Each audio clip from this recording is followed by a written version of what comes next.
मैं ऋषि आज की जीके क्लास में आपके साथ। आज हम कवर करेंगे भारतीय कृषि यानी इंडियन एग्रीकल्चर। भारत एक कृषि प्रधान देश है जहां 50% से अधिक आबादी प्रत्यक्ष या अप्रत्यक्ष रूप से कृषि पर निर्भर है।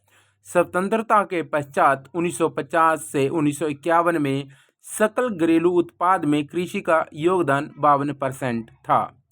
भारत के कुल क्षेत्रफल के लगभग 51% भाग पर कृषि की जाती है। विश्व बैंक 2022 में के अनुसार 60.05% भाग पर कृषि की जाती है। भारत के लगभग 46.1% जनसंख्या आजीविका के लिए कृषि पर निर्भर है। भारत के जीडीपी में कृषि एवं सहवर्ती क्षेत्र का योगदान लगभग 16% है। विश्व में सबसे ज्यादा कृषि योग्य भूमि भारत के पास है। शीर्ष कृषि योग्य भूमि वाले देश हैं भारत, अमेरिका, रूस, चाइना। ऋतुओं के आधार पर फसलों का वर्गीकरण। रबी फसल अक्टूबर से नवंबर में बुआई तथा अप्रैल मई में कटाई होती है। खरीफ की फसल जून जुलाई में बुआई तथा सितंबर और अक्टूबर में कटाई होती है। जायद फसल रबी और खरीफ फसलों के समय अवधि के मध्य उगाया जाता है। रबी फसल के उगने के समय अपेक्षाकृत कम तापमान तथा पकने के लिए अधिक तापमान की आवश्यकता होती है। बट खरीफ फसल के लिए बुआई के समय अधिक तापमान और आर्द्रता की आवश्यकता होती है। जायद फसल में बुआई मार्च में और कटाई जून तक हो जाती है। रबी फसल में प्रमुख रहेंगी गेहूं, जौ, मटर, चना, सरसों, आलू, मसूर, अलसी, राई आदि। पर खरीफ फसल दक्षिण पश्चिमी मानसूनी वर्षा से इसे लाभ मिलता है। और जायद फसल ये ग्रीष्मकाल की फसलें हैं। रबी फसल पश्चिमी विक्षोभ से होने वाली शीतकालीन वर्षा इसके लिए लाभदायक होती है। और खरीफ फसल प्रमुख फसल खरीफ में रहेगी धान, सोयाबीन, अरहर, तिल, मूंग, मूंगफली, कपास, तंबाकू। और जायद प्रमुख फसल रहेंगी जायद में ककड़ी, खीरा, तरबूज, करेला आदि। भूमि का उपयोग। भारत में भूमि उपयोग संबंधी आंकड़े 9 वर्गों में उपलब्ध हैं। देश में कुल भूमि का 46.6% भाग शुद्ध बोया गया क्षेत्र है और 21.67% भाग वनों से आच्छादित है। 5% भाग बंजर भूमि है और 7.6% भाग परती भूमि है और 4% भाग पर स्थायी चरागाह है। कृषि योग्य या कृषिया भूमि, इसके अंतर्गत शुद्ध बोया गया क्षेत्र और परती भूमि दोनों को शामिल किया जाता है। परती भूमि यानी फॉलो लैंड, ऐसी भूमि जिसमें 1 से लेकर 5 वर्षों तक कोई फसल ना उगाई गई हो।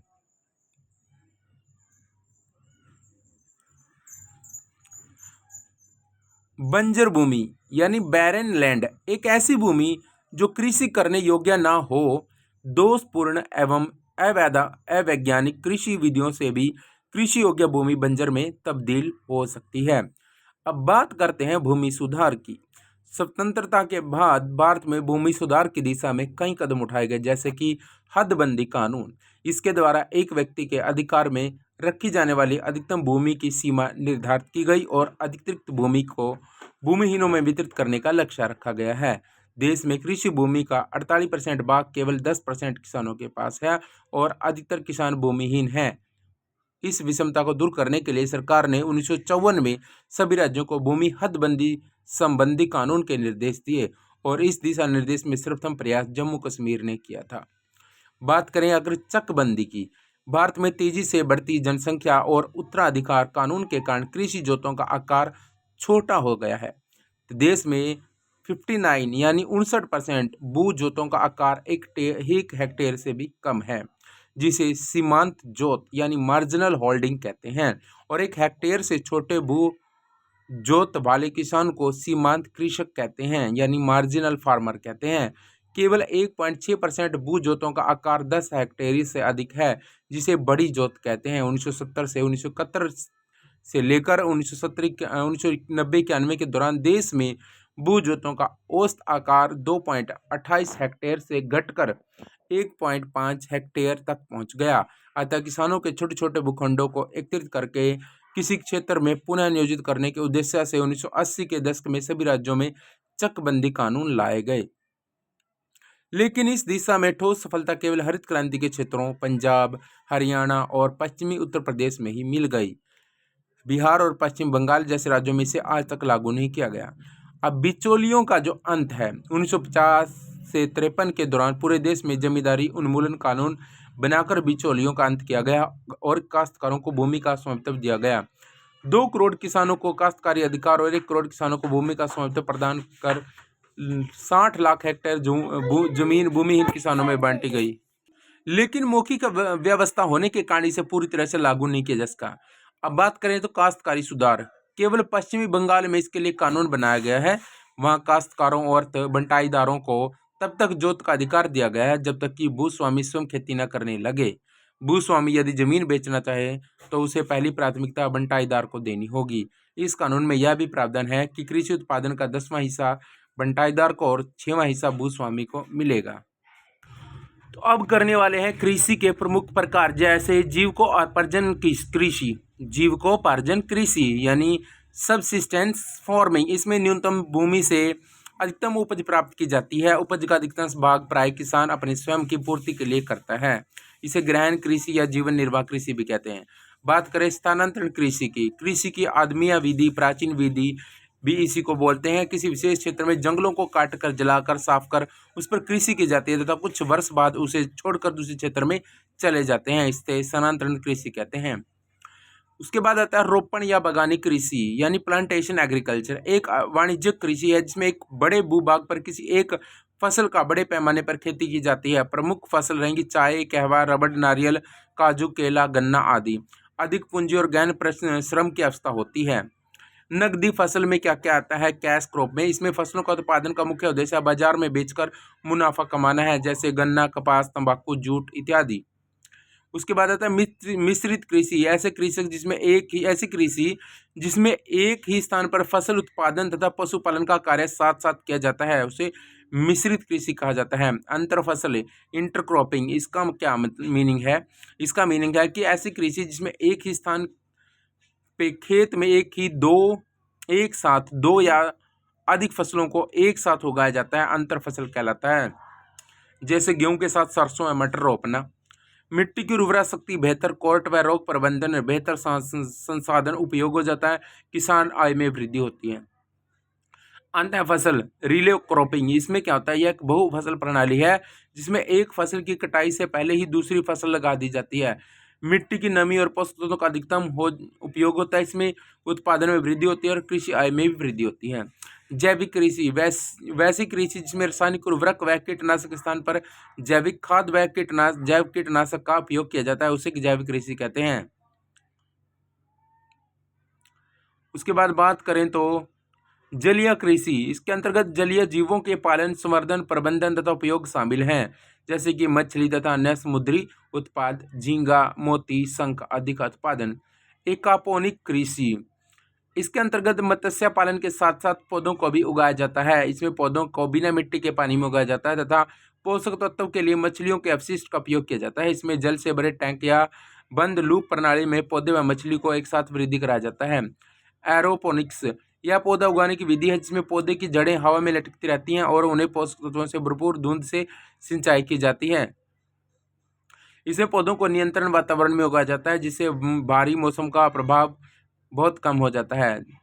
दक फार्मिंग, ऐसी कृषि में किसान मुख्यतः फसलों, फलों, सब्जियों तथा फूलों की खेती बड़े पैमाने पर करता है और उन्हें ट्रकों, लॉरी के माध्यम से दूर बाजार पर पहुंचाता है। कृषि की पद्धतियाँ।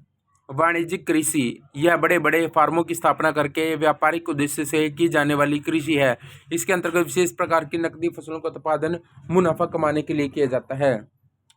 शुष्क कृषि या बरानी खेती, उन क्षेत्रों में की जाती है जहाँ वर्षा बहुत कम होती है। यह शुष्क क्षेत्रों में सिंचाई के बिना ही कृषि करने की वैज्ञानिक और आधुनिक तकनीक है। इस कृषि में नमी का एकमात्र स्रोत वर्षा जल है होता है, इसलिए इसे वर्षा पोषित कृषि भी कहते हैं, यानी रेन फेड एग्रीकल्चर। झूम कृषि पूर्वोत्तर भारत में इसे स्थानांतरण कृषि यानी शिफ्टिंग एग्रीकल्चर भी कहते हैं। यह एक प्रकार की आदिम कृषि है जिसके अंतर्गत वनों को जलाकर एवं काटकर कृषि को साफ किया जाता है और उसके बाद राख युक्त मिट्टी में मोटे अनाज की खेती की जाती है।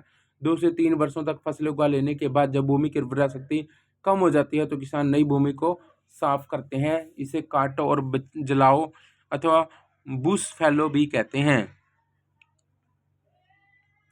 अब क्षेत्र और स्थानांतरण की बात करें तो उत्तर पूर्वी जो राज्य वहाँ झूम कृषि होती है। ओडिशा में कामन, धावी और विंगा पामाडाबी ये होती है। मध्य प्रदेश में बुंदेलखंड आदि में वेवर और दहियार स्थानांतरणीय कृषि है। पश्चिमी घाट में कुमारी कृषि की जाती है। झूम कृषि भारी वर्षा और वनस्पति के तीव्र पुनर्जनन वाले क्षेत्रों में की जाने वाली खेती है। कृषि भूमि के स्थानांतरण से प्राकृतिक प्रक्रियाओं से भूमि कुछ वर्षों में पुनः उपजाऊ हो जाती है, लेकिन इससे वनों का नुकसान होता है। झूम कृषि को क्षेत्रवार अलग अलग नामों से जाना जाता है। विशिष्ट कृषि ऐसी कृषि जो अपनी कुल आय का कम से कम 50% किसी एक ही फसल से प्राप्त करे, जैसे कहवा, रबड़, चाय, गन्ना इत्यादि। रैंचिंग कृषि इस प्रकार की कृषि में फसलों का उत्पादन नहीं किया जाता है, बल्कि प्राकृतिक वनस्पति पर मवेशियों जैसे भेड़, बकरी आदि को चराया जाता है। ट्रक फार्मिंग इस कृषि में क्या होता है, औद्योगिक क्षेत्रों के समीप फल, फूल और सब्जियों की खेती ट्रक फार्मिंग कहलाती है। संविदा या अनुबंध कृषि जब खुदरा बिक्री करने वाली कंपनियां जैसे कि Reliance, face, big Apple, Spencer खाद्य प्रसंस्करण संबंधी फर्म किसानों के उत्पादों, फल, सब्जियों को दैनिक रूप से प्राप्त करने के लिए उनसे निश्चित अवधि का अनुबंध कर देते हैं, तो इसे संविदा कृषि फार्मिंग कहते हैं।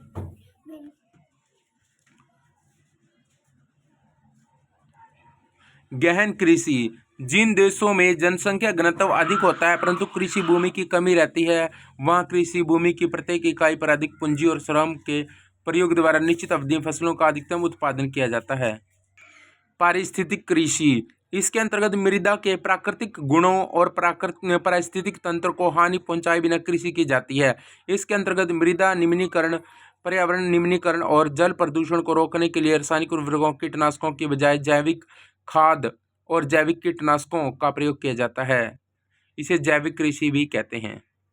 जीरो फार्मिंग बढ़ती जनसंख्या की खाद्य जरूरतों को पूरा करने के लिए कृषि भूमि में रासायनिक उर्वरकों, कीटनाशकों इत्यादि का प्रयोग बढ़ता जा रहा है, जिससे मिट्टी के प्राकृतिक गुण और प्राकृतिक पारिस्थितिकी का लगातार हास्य होता जा रहा है। इस समय से बचने के लिए जीरो इनपुट फार्मिंग पर बल दिया जा रहा है, जिसके अंतर्गत कृषि भूमि में किसी भी प्रकार के उर्वरक और कीटनाशक का प्रयोग नहीं किया जाता, जिससे कृषि उत्पाद अधिक पोषण मान वाले होते हैं। लेकिन जीरो इनपुट फार्मिंग को प्रारंभ करने से पहले ही 3 साल तक जैविक खेती की प्रक्रिया अपनाई जाती है। इससे मृदा धीरे धीरे जीरो फार्मिंग के लिए तैयार हो जाती है।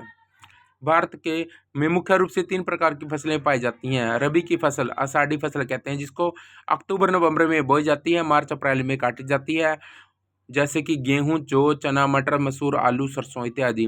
खरीफ की फसल यानी सावरी जून जुलाई में बोई जाती है, अक्टूबर नवंबर में काटी जाती है, और जैसे कि चावल, ज्वार, बाजरा, मक्का, कपास, सोयाबीन, मूंगफली, मूंग, उड़द इत्यादि। नकदी की फसल मार्च अप्रैल में बोई जाती है, जून जुलाई में काटी जाती हैं, जैसे ककड़ी, खीरा, भिंडी, खरबूजा, तरबूज, रबड़, तंबाकू इत्यादि। भारत में प्रथम बार कृषि के विकास के लिए 1967 से 68 में एम.एस. स्वामीनाथन के द्वारा हरित क्रांति चलाई गई थी। दूसरी हरित क्रांति 1983-84 में चावल की उत्पादकता को बढ़ाने के लिए चलाई गई। अर्थात हरित क्रांति का सर्वाधिक प्रभाव गेहूं व चावल की फसल पर पड़ा है। नोट: विश्व में हरित क्रांति का जनक डॉक्टर नॉर्मन अर्नेस्ट बोरलॉग को माना जाता है तथा भारत में यह श्रेय एम.एस. स्वामीनाथन को है। अन्य महत्वपूर्ण बातें: श्वेत क्रांति दुग्ध उत्पादन से संबंधित है, जो कि 1964-65 में ऑपरेशन फ्लड नाम से शुरू हुई। श्वेत क्रांति का जन्म है वर्गीज कुरियन। नीली क्रांति किससे संबंधित है? मत्स्य उत्पादन में वृद्धि से संबंधित है। पीली क्रांति खाद्य तेलों और तिलहन से संबंधित है। हरित क्रांति खाद्यान्न उत्पादन से संबंधित, विशेषकर गेहूं व धान के उत्पादन में वृद्धि। सुनहरी क्रांति, बागवानी उत्पादन में वृद्धि यानी सब्जी व फल उत्पादन में वृद्धि। गोल क्रांति, आलू उत्पादन में वृद्धि। सदाबहार क्रांति, मिट्टी को उन्नत बनाना, किसानों को लोन दिलाना, रेन वाटर हार्वेस्टिंग एवं कृषि शोध को बढ़ाना। इंद्रधनुषी क्रांति, इसमें हरित, पीली, नीली, लाल, भूरी, धूसर, गुलाबी और अन्य क्रांतियों को साथ लेकर चलने का लक्ष्य रखा गया। इसके परिणाम स्वरूप नई कृषि नीति 2000 लागू हुई। रजत क्रांति, अंडा और मुर्गियों की उत्पादन बढ़ाने के लिए रजत क्रांति आई। दूसरी क्रांति, उर्वरक उत्पादन में वृद्धि के लिए दूसरी क्रांति आई। और काली क्रांति, पेट्रोलियम, खनिज तेल, कोयल एंड एथेनॉल ऑयल में वृद्धि के लिए ही काली क्रांति ही बनाई। गुलाबी क्रांति, प्याज व झींगा मछली के उत्पादन को गुलाबी क्रांति बोलते हैं। प्रमुख फसलें व उनकी प्रजातियां व उनके लगने वाले रोग, जैसे गेहूं।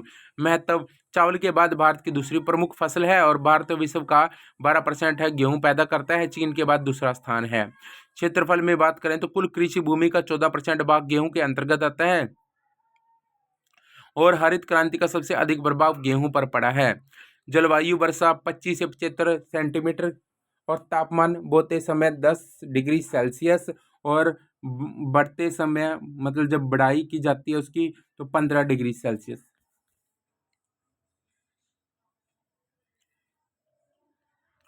पकते समय 20 डिग्री सेल्सियस और मिट्टी हल्की दोमट व चिकनी होना जरूरी है। प्रमुख किस्में जो रहेंगी करना, राजो, सोनरा 63, सोनरा 64 आदि रहेंगी। और रस्ट है जो गेहूं में लगने वाला मुख्य रोग है। ट्रिटिकल, गेहूं तथा राई दोनों के बीच का संकर है। गेहूं के पौधे का वनस्पति नाम ट्रिटिकम एस्टिवम है। यह प्रेमिनी या पोएसी कुल का एक बीजीपत्री पौधा होता है। नोट, गेहूं में ग्लूटोन नामक प्रोटीन पाया जाता है। चावल की बात करें तो ओजाइका सैटाइवा इसका दूसरा नाम है। कुल कृषि भूमि के सर्वाधिक 20-25% भाग पर चावल की खेती की जाती है और विश्व के कुल चावल उत्पादन में भारत चीन के बाद दूसरा स्थान है। भारत विश्व का 20% चावल उत्पादित करता है और वर्षा 75 से 200 सेंटीमीटर की जरूरत होती है। तापमान 20 से 27 सेंटीग्रेड होना चाहिए। चावल उष्णार्ध जलवायु की खाद्य फसल है। भारत का सर्वाधिक महत्वपूर्ण फसल कुल खाद्य व उत्पादन में 4 से 3% हिस्सा है।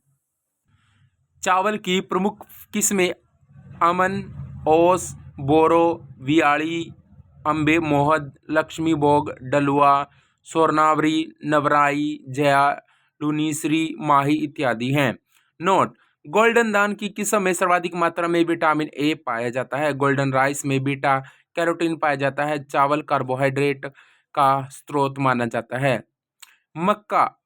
मक्का अमेरिकी मूल का पौधा है। यह अर्धशुष्क जलवायु की फसल है। यह भारत में कुल बोए गए क्षेत्र के 3.6% भाग पर उगाई जाती है। वर्षा 50 से 100 सेंटीमीटर चाहिए। तापमान 21 से 27 डिग्री सेंटीग्रेड और मिट्टी गहरी दोमट होना जरूरी है। प्रमुख किस्में गंगा 201, रणजीत, गंगा 5, सरताज, ध्वज, प्रभात, अरुण, डक्कन 105 आदि। मक्का की किस्में शक्तिमान 1, शक्तिमान 2। नोट, अनाजों की रानी के नाम से भी जाना जाता है। यह रबी, खरीफ व जायद तीनों ऋतुओं की फसल है। इसलिए भारत में मक्के की खेती पूरे वर्ष होती है। मक्के का प्रयोग जैव ईंधन के रूप में भी होता है। मक्का की प्रमुख किस्में प्रताप, पूसा अली, शंकर 5, विवेक मक्का 2, ओपेक 2 इत्यादि। दलहन में सबसे अधिक योगदान चना एवं उसके बाद अरहर का है। इसके अलावा मूंग, मसूर, उड़द आदि प्रमुख हैं। नोट, मटर की पत्ती विहीन प्रजाति अपर्णा है। अरहर की किस्में पारस, अमर, पूसा 992, मालदीव, चमत्कार इत्यादि हैं। नोट, उकट्ठा रोग अरहर में लगता है। मटर की प्रजाति रचना, सीखा, मालविया, मटर। नोट, राजमा नाइट्रोजन का स्थिरीकरण नहीं करता है। चना की प्रमुख किस्में हैं पूसा, चमत्कार, राधे, उदय, विशाल। तिलहन यह नकदी फसल है। इसके अंतर्गत मूंगफली, तोरिया या सरसों, सोयाबीन व सूरजमुखी प्रमुख फसल हैं। सरसों यानी राई की प्रमुख किस्में पूसा वोल्ड, पूसा जय किसान, वरुणा 6M3, पूसा कृष्णा, पूसा बारानी। नोट, पैगिंग मूंगफली की प्रक्रिया है। इसमें A, B, B विटामिन पाए जाते हैं। इसका उत्पत्ति स्थल ब्राजील है। लीफ स्पैट मूंगफली में होने वाली बीमारी है। मूंगफली की प्रजाति है चित्रा, 64, चंद्रा, कौशल, K6 टैग 24, धीरज 101 6620। ज्वार उष्णकटिबंधीय खाद्य फसल है, 40 सेंटीमीटर से वार्षिक वर्षा 25 से 32 सेल्सियस शुष्क क्षेत्रों में ही उगाया जाता है। कपास गोसिपियम इसका दूसरा नाम है, 60 से 85 सेंटीमीटर और वार्षिक वर्षा की जरूरत रहती है। रेशा बीज से प्राप्त होता है। कपास एक उष्णकटिबंधीय फसल है जो देश के अर्धशुष्क भागों में खरीफ ऋतु में बोई जाती है। कपास के उत्पादन में भारत का स्थान विश्व में चौथा है। प्रथम स्थान पर चीन, दूसरे पर अमेरिका, तीसरे पर पाकिस्तान है। भारत में लगभग 11 मीटर हेक्टेयर क्षेत्र पर कपास की खेती की जाती है। भारत में कपास उत्पादन में महाराष्ट्र का स्थान प्रथम है, दूसरे व तीसरे स्थान पर क्रम गुजरात एवं तेलंगाना है। दक्षिण भारत की काली मिट्टी कपास के लिए उपयुक्त है। यहाँ बिना सिंचाई के कपास की कृषि की जाती है। वर्षा 50 से 100 सेंटीमीटर चाहिए। तापमान 20 डिग्री से 25 सेंटीग्रेड चाहिए। नोट: श्वेत स्वर्ण भी कहा जाता है कपास को। गन्ना, कपास, जूट, तंबाकू नकदी फसल के अंतर्गत आते हैं। कपास की प्रजातियां देसी, श्यामली, सुजाता, सुवित विकास, लोहित, यूपी के अकोला। जूट नकदी फसल है। 25 डिग्री सेल्सियस तक उच्च तापमान की आवश्यकता होती है। नई जलोढ़ मृदा व वर्षा 150 सेंटीमीटर से 200 सेंटीमीटर तथा समतल भूमि खेती के लिए अनुकूल है। नोट: भारत जूट में विश्व का सबसे बड़ा उत्पादक देश है। चाय इसका दूसरा नाम है कैमेलिया सिनेंसिस। उष्ण आर्द्र एवं उपोष्ण आर्द्र जलवायु परिस्थितियों में पैदा होने वाली फसल है। 150 सेंटीमीटर से 250 सेंटीमीटर वर्षा, अम्लीय तथा ह्यूमस युक्त मृदा की अवस्था है। 21 डिग्री सेल्सियस से 27 डिग्री सेल्सियस तापमान है। पहाड़ी ढलान जहां जड़ में जल जमा न हो। चाय देश की सबसे महत्वपूर्ण बागवानी फसल है। या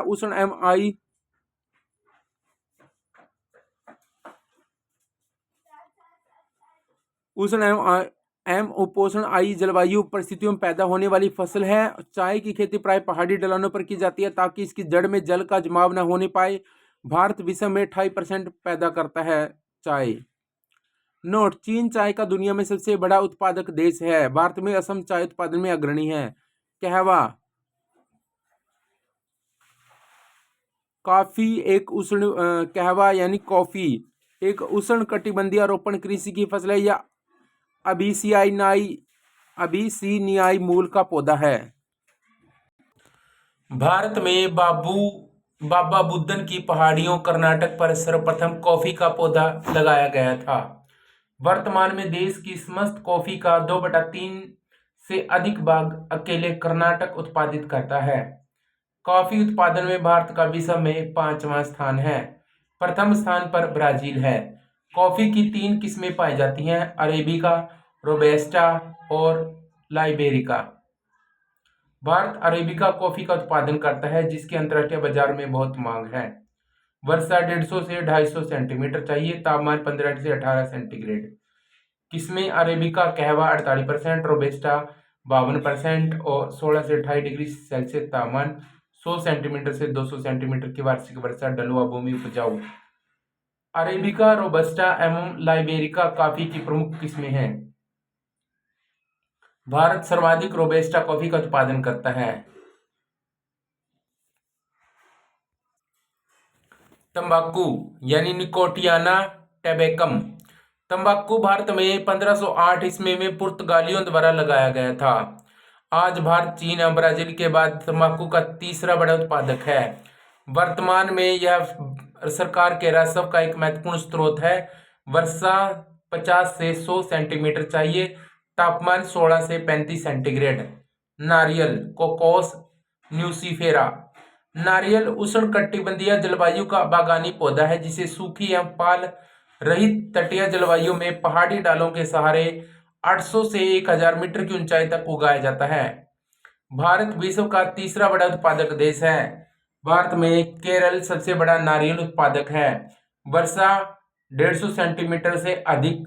तापमान 20 डिग्री से 25 डिग्री। ज्वार क्षेत्रफल एवं उत्पाद की वृद्धि से चावल और गेहूं के बाद ज्वार देश में तीसरी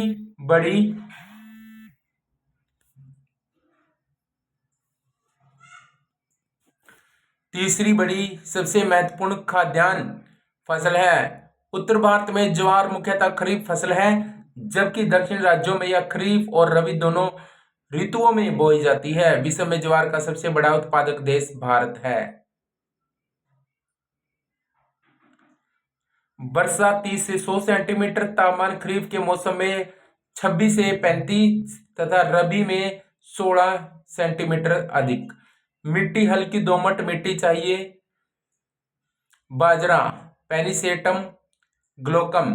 बाजरा अफ्रीकी मूल का पौधा है। यह सामान्यतः शुष्क प्रदेशों की फसल है, जिसके अंतर्गत कुल अनाजों का 9.53% क्षेत्र पर पाया जाता है। बाजरा विश्व में बाजरा के क्षेत्रफल उत्पादन की दृष्टि से भारत का प्रथम स्थान है। वर्षा 40 से 50 सेंटीमीटर, तापमान 25 से 30 सेंटीग्रेड। किस्में CO15K1X3। दलहन।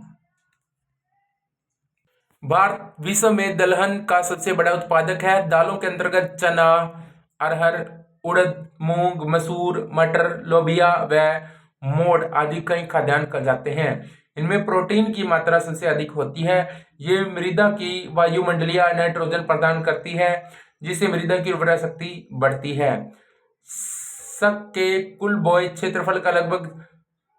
देश के कुल बोए क्षेत्र का लगभग 11% दलहन है। विश्व की लगभग 20% दालें भारत में उत्पादित की जाती हैं। तिलहन। भारत विश्व में तिलहन का सबसे बड़ा उत्पादक देश है। विश्व में तिलहन के अंतर्गत आने वाले कुल क्षेत्रफल का लगभग 20% भारत में है। देश के कुल शस्य क्षेत्र के लगभग 14% भाग पर तिलहन की फसलें बोई जाती हैं। कृषि क्षेत्र में तिलहन का स्थान खाद्यान्न के बाद दूसरा है। भारत की मुख्य तिलहन फसलों में मूंगफली, तोरियां, सरसों, सोयाबीन, तिल, अरंडी व सूरजमुखी सम्मिलित हैं। वर्षा 50 से 100 सेंटीमीटर, तापमान 20 से 30 सेंटीग्रेड। मिट्टी दोमट। मूंगफली अर्चिस हाइपोगेआ। मूंगफली के उत्पादन में भारत विश्व में दूसरा स्थान है। यह विश्व की 17% मूंगफली का उत्पादन करता है। मूंगफली शुष्क प्रदेशों की वर्षा आधारित खरीफ फसल है, परंतु दक्षिण भारत में यह रबी फसल है। वर्षा 50 से 75 सेंटीमीटर, तापमान 20 से 30 सेंटीग्रेड। मिट्टी हल्की दोमट व बलुई। गन्ना। भारत गन्ने की जन्मभूमि है। यह लगभग 4.5 मीटर हेक्टेयर भूमि पर इसकी खेती की जाती है। यह बांस जाति का पौधा है। विश्व में गन्ने की खेती के अंतर्गत सर्वाधिक क्षेत्रफल भारत में है। गन्ना उत्पादन भारत का ब्राजील के बाद दूसरा स्थान है। भारत में उत्पादित गन्ने का 40% उपयोग गुड़ बनाने में तथा 60% उपयोग चीनी बनाने में किया जाता है। गन्ने के उत्पादन में उत्तर प्रदेश का प्रथम स्थान है। गन्ना अनुसंधान केंद्र कोयम्बटूर में है। Indian institute of sugar technology Kanpur में है। वर्षा 100 से 150 सेंटीमीटर, तापमान 20 से 30। मसाले। भारत विश्व में मसालों का सबसे बड़ा उत्पादक, उपभोक्ता एवं निर्यातक है। भारत में मसाले की खेती मुख्यतः केरल तथा कर्नाटक के मालाबार तट पर की जाती है। भारत में उष्णकटिबंधीय खेती जैसे काली मिर्च से लेकर शीतोष्ण कटिबंधीय खेती जैसे केसर तक की जाती है। वर्षा 100 से 250 सेंटीमीटर, तापमान 15 से 38 सेंटीग्रेड। 2023-24 में 3 सबसे बड़े उत्पादक राज्यों में महत्वपूर्ण फसलों का उत्पादन मिलियन टन में। चावल तेलंगाना, उत्तर प्रदेश, पश्चिम बंगाल। गेहूं उत्तर प्रदेश, मध्य प्रदेश, पंजाब। मक्का कर्नाटक, बिहार। तो आज की क्लास हमारी यहीं तक साथियों। तो नेक्स्ट अपडेट पाने के लिए प्लीज चैनल को जरूर सब्सक्राइब करें। जय हिंद।